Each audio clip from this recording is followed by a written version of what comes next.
Hi, this is Drew Jones of Drewsguitarshop in Seattle, Washington, and today I wanted to talk about archtops and their bridges and whether or not the radiuses match and why that matters.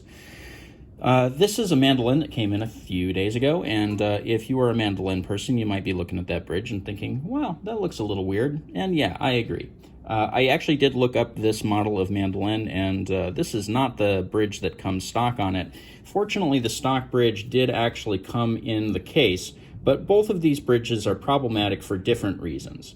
So I'm going to go ahead and kind of talk about why here in a second, and kind of run through each of the issues and show you with better camera angles why those two bridges don't work here.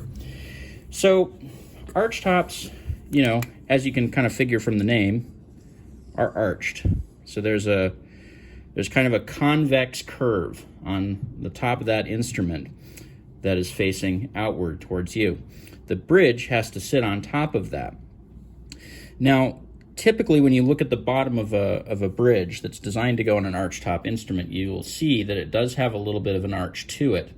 However, these arches that are typically put in on these bridges don't typically match the instrument without a little bit of modification. And so usually what you'll end up with is an arch that will kind of go like this, and you'll end up with a gap in the middle, or you'll end up with some kind of situation like this where maybe the arch is a little too shallow and you have these gaps out towards the edges. Both of these are problematic.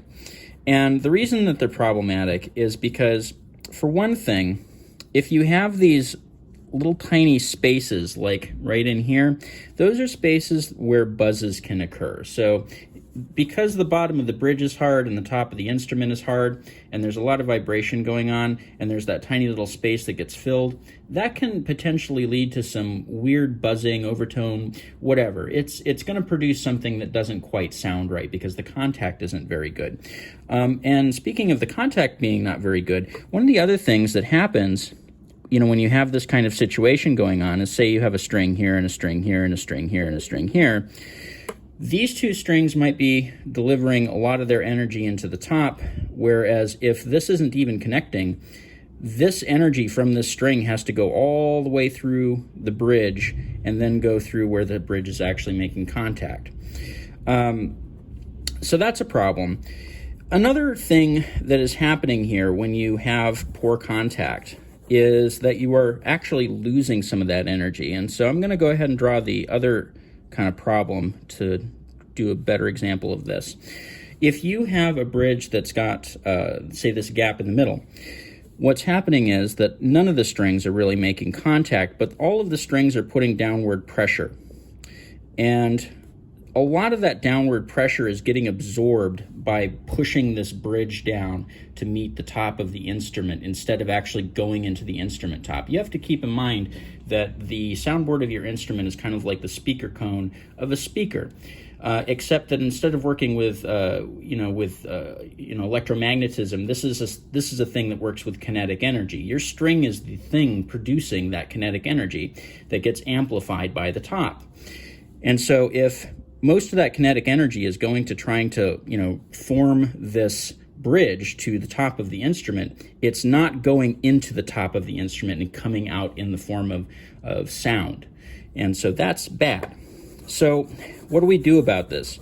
Usually what we do is we'll go ahead and we'll take that bridge that kind of, doesn't fit very well, and we'll go ahead and we'll tape down some really gnarly grit sandpaper, something like 120 or 80 grit, and then we'll actually use the top of the instrument itself to radius the bottom of that bridge, and we'll take it up and we'll do some white pencil marks and just see where everything is touching, and we'll just do little tiny movements like that back and forth. And it does take a while. It's very time consuming, but it's really the only way to get a perfect match between the bottom of that bridge and the top of the soundboard.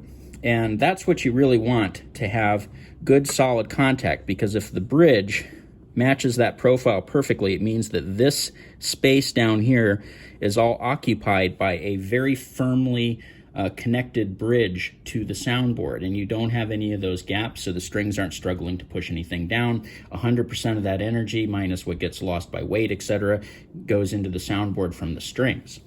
So this is an ideal situation. Now, there are other problems that do come with this kind of thing when you get into exploring what I'll call weird bridges. And by weird bridges, I mean these are usually the kind of thing that you see sold on eBay for like $1 or $2 that are made to go on like archtop or flat top instruments without a fixed bridge.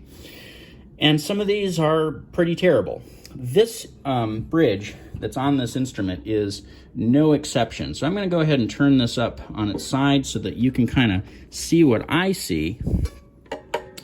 And what you'll notice is that right in here, there's a bolt underneath that bridge, right where that thumb screw is, that's going all the way through the bottom of the bridge and into the top of the instrument and has dented it.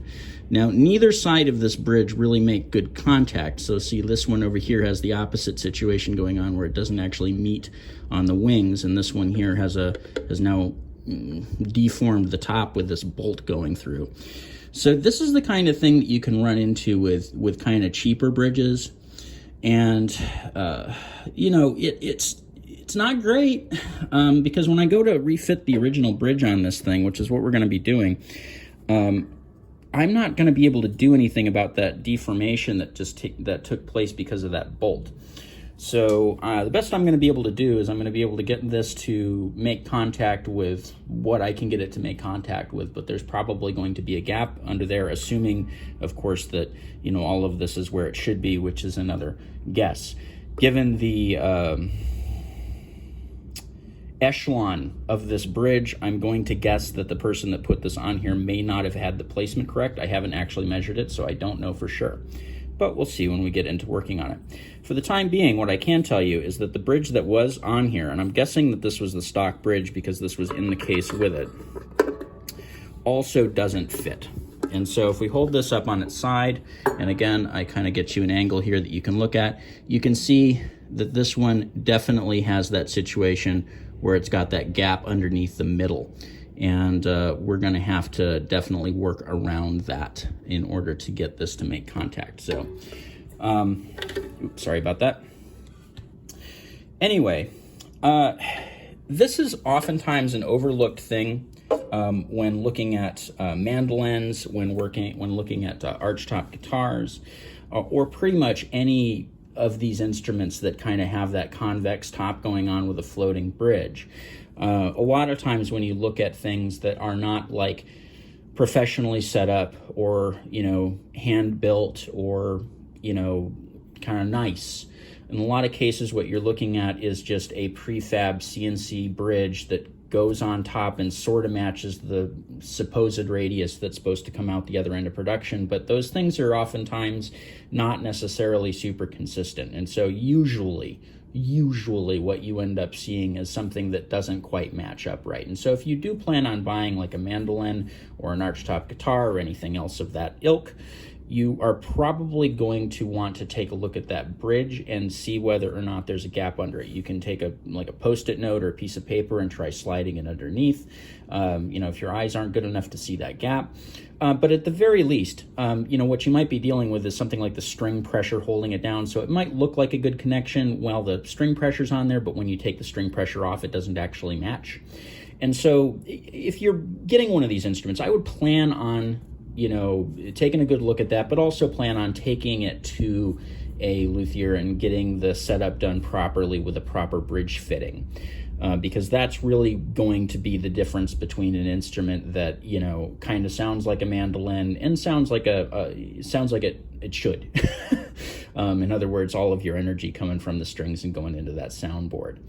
So anyway, this has been Drew Jones of Drew's Guitar Shop in Seattle, Washington. If you enjoyed this video, you found it informative, and you feel like kicking me a few bucks, it's sure appreciated. There's a link to my Ko-Fi and my Patreon in the description of the video. I will also be able to take like long-form questions, requests for help on projects and stuff down in that link. And If you would like, you can check out my Reverb store, which is also linked down there, and you can check out the guitars and all the other stuff that I got for sale. There's also a link to my website down there, which has all my pricing info, my contact info, as well as a page that I wrote on caring for stringed instruments. And recently what has been added there is a page, everything you could possibly want to know about fretwork and fretboards and fingerboards on instruments. Took me a long time to write that up, and you can access that by going to my price page and clicking on any of those hyperlinks in the fretting section of my price list. Anyway, this has been Drew Jones of Drew's Guitar Shop in Seattle, Washington. Thank you for watching.